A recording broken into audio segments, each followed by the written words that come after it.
Iba yung pag-iingat ang babala sa mga bibiyahe ngayong holiday season matapos na masawi ang 5 katao nang sumalpok sa trailer truck ang sinasakyang AUV sa Santo Tomas City, Batangas. Ayon sa PNP, posibleng nakatulog ang driver ng AUV kaya napunta sa kabilang linya ng kalsada. Tutukan sa report ni Paul Hernandez ng GMA Regional TV Balitang Southern Tagalog.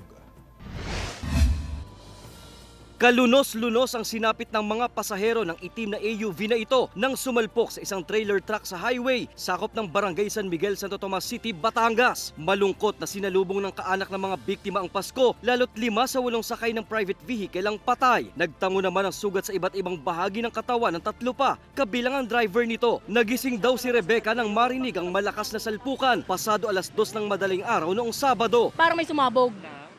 Parang bombang may sumabog. Parang bomba talaga, ibang boom, parang ganun. Napalabas mo kami. Kasi ibang tunog siya eh.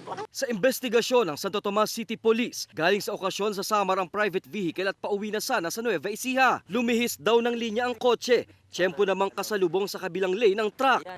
Based dun sa initial na information na nakuha namin dun sa survivor, sir, parang naramdaman na nila, sir, na nakakatulog yung driver.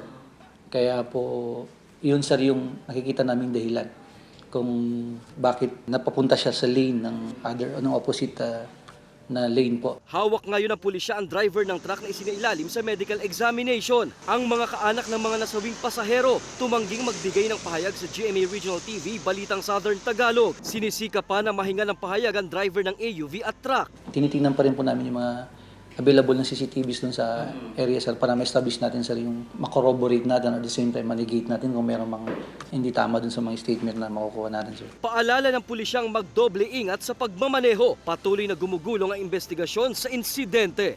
Mula sa GMA Regional TV Balitang Southern Tagalog, Paul Hernandez nagbabalita para sa GMA Integrated News.